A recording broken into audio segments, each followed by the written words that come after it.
Hi hello moms വേൾഡിലേക്ക് എൻ്റെ എല്ലാ കൂട്ടുകാർക്കും സ്വാഗതം. അപ്പോൾ ഇന്ന് നല്ല ഒരു കിടിലൻ റെസിപ്പി ആയിട്ടാണ് വന്നേക്കുന്നത് കേട്ടോ. നമ്മുടെ പണ്ട് കാലത്തൊക്കെ ഞാനൊക്കെ ഒരുപാട് കഴിച്ചിട്ടുള്ള നമ്മുടെ പൊരി ഉണ്ടല്ലേ, അപ്പം പൊരി കുറച്ച് ഞാൻ മേടിച്ചിട്ടുണ്ടായിരുന്നു. അപ്പം പൊരി ഉണ്ടാക്കുന്നത് എങ്ങനെയാണെന്ന് നമുക്ക് നോക്കാം. എന്നാൽ വീഡിയോയിലോട്ട് പോയാലോ? അപ്പോൾ അതിനായിട്ട് ഞാനിവിടെ ആദ്യം ഒരു ചൂടുകട്ടിയുള്ള പാത്രം അടുപ്പത്ത് വെച്ചിട്ടുണ്ട്. അപ്പോൾ അതിലേക്ക് പൊരി ഒന്ന് പാറ്റിയൊക്കെ എടുത്തിട്ടുണ്ട്. പൊടിയൊക്കെ ഉണ്ടെങ്കിൽ കളയണമല്ലോ. അപ്പോൾ നമുക്കിത് ഇട്ട് കൊടുത്തൊന്ന് വറുത്തെടുക്കാം. അപ്പോൾ പൊരി നല്ല സ്മൂത്തായിട്ടായിരിക്കുന്നത്. അപ്പോൾ നമുക്കിത് നല്ലപോലെ ഒന്ന് സ്റ്റിക്കി ആയി കിട്ടണം. നല്ലപോലെ ഒന്ന് ഇങ്ങനെ ഒടിഞ്ഞു വരത്തില്ല, ആ രീതിക്കൊന്ന് വറുത്തെടുക്കണം. ഒരുപാട് തീയൊന്നും കൂട്ടി വെച്ച് വറുക്കരുത്, കരിഞ്ഞു പോവും. അപ്പോൾ ഒരു 2-3 മിനിറ്റോളം ഒന്ന് ഞാനിതൊന്ന് മൂപ്പിച്ചെടുക്കുന്നുണ്ട്. അപ്പോൾ ഇതൊന്ന് നമ്മളിങ്ങനെ കയ്യിലെടുത്ത് ഒടിച്ചാൽ ഇത് പൊടിഞ്ഞു പോകണം. കണ്ടോ? ഇതുപോലെ ഒന്ന് ഒടിഞ്ഞ് കിട്ടുന്നവരെ നമുക്ക് ഇതാക്കി എടുക്കണം.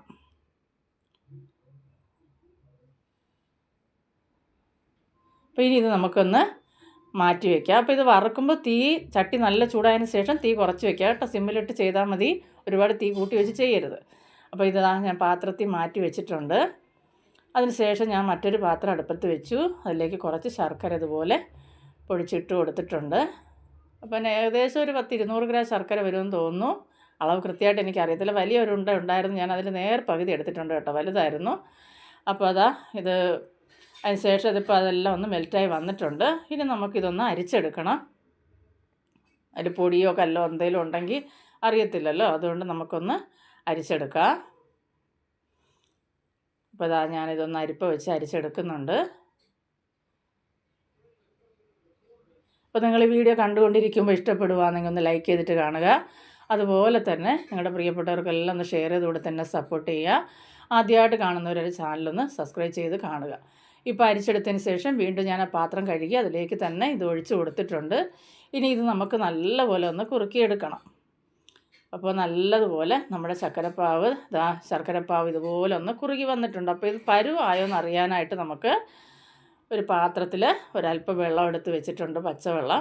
അപ്പോൾ അത് ഇടയ്ക്കൊന്ന് ഒരു തുള്ളി ഇതിൽ നിന്ന് അതിലേക്ക് ഒഴിച്ച് നോക്കുമ്പോൾ നമുക്ക് അറിയാൻ പറ്റും. വെള്ളത്തിൽ ഇത് അലിഞ്ഞു പോവുകയാണെങ്കിൽ പരുവായിട്ടില്ല എന്ന് മനസ്സിലാവും. വെള്ളത്തിൽ നമ്മൾ ഒഴിച്ചുടന്ന് ഇത് ഡ്രൈ ആയി നമുക്ക് കൈ കൊണ്ട് ഇങ്ങനെ ഉരുട്ടിയെടുക്കുന്ന പരുവത്തിൽ കിട്ടുകയാണെങ്കിൽ പരുവായി നിർത്തും. ഇപ്പോൾ ഞാനിതിൽ കുറച്ച് ഒഴിച്ച് കൊടുക്കുന്നുണ്ട്.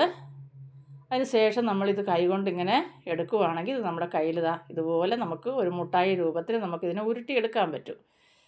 കണ്ടോ? നോക്കിയേ,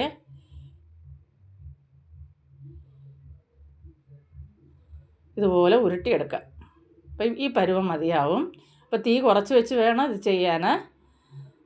അപ്പോൾ ഇനി ഇതിലേക്ക് ഞാൻ ഒരു 1/4 ടീസ്പൂണ് ഏലക്ക പൊടിച്ചത് നമുക്ക് ചേർത്ത് കൊടുക്കാം, നല്ലൊരു മണത്തിനൊക്കെ വേണ്ടിയിട്ട്. അപ്പോൾ വലിയ പാടൊന്നും ഇല്ലാത്ത പെട്ടെന്ന് ചെയ്തെടുക്കാൻ പറ്റുന്ന ഒരു റെസിപ്പിയാണ് കേട്ടോ.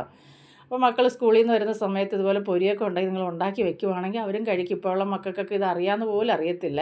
അപ്പോൾ നമ്മുടെ പണ്ട് കാലത്തിലൊക്കെ ഉള്ളത് നമ്മളൊന്ന് ഉണ്ടാക്കി കൊടുക്കുവാണെങ്കിൽ അവർക്ക് ഇഷ്ടപ്പെടുകയും ചെയ്യും.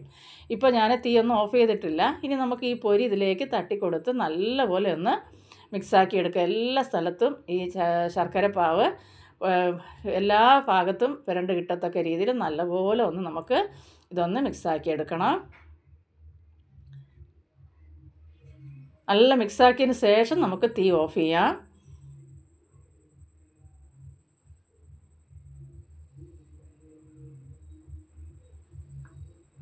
അപ്പോൾ ഇത് നിങ്ങൾക്ക് ഇഷ്ടപ്പെടുമെന്ന് ഞാൻ കരുതുന്നു. ഒന്ന് ഉണ്ടാക്കി നോക്കുക കേട്ടോ.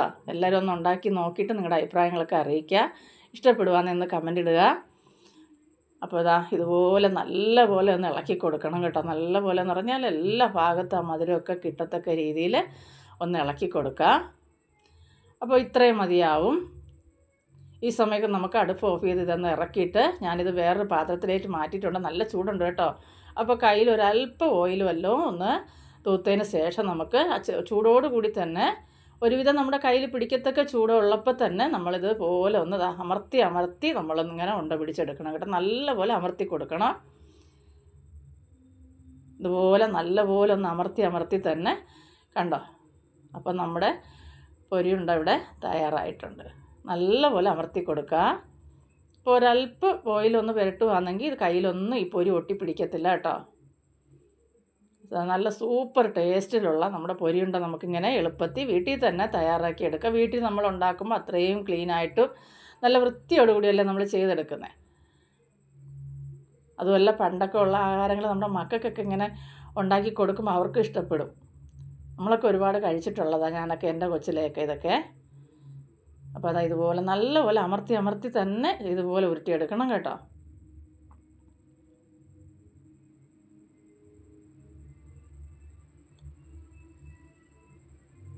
അപ്പോൾ ആദ്യമായിട്ട് ചെയ്യുന്നവരൊന്ന് ശ്രദ്ധിച്ച് ചെയ്യുക. ആദ്യമായിട്ട് കുക്കിങ്ങിനൊക്കെ അറിയാത്ത മക്കളുണ്ടെങ്കിൽ അവരൊന്ന് ശ്രദ്ധിച്ചാൽ മതി. ചൂട് നമ്മുടെ കയ്യിൽ പറ്റത്തക്ക രീതിയിൽ. അപ്പോൾ സ്ഥിരം ഇങ്ങനെ ചെയ്യുന്നവർക്ക് വലിയ ചൂടൊന്നും വലുതായിട്ട് അങ്ങനെ ഇതാവത്തില്ല, ശ്രദ്ധിച്ച് ചെയ്യാൻ പറ്റും. മക്കളെ അറിയാത്തവരങ്ങനെ ചെയ്യാൻ നിൽക്കണ്ട, നോക്കിയൊക്കെ ചെയ്യുക.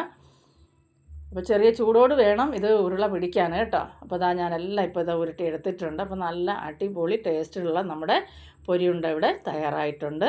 അപ്പോൾ വീഡിയോ കണ്ട് എല്ലാവരും എന്നെ സപ്പോർട്ട് ചെയ്യുക. നാളെ ഇതേ സമയം അടുത്തൊരു വീഡിയോ ആയിട്ട് കാണുന്നത് വരെയും എല്ലാവർക്കും ബായ്.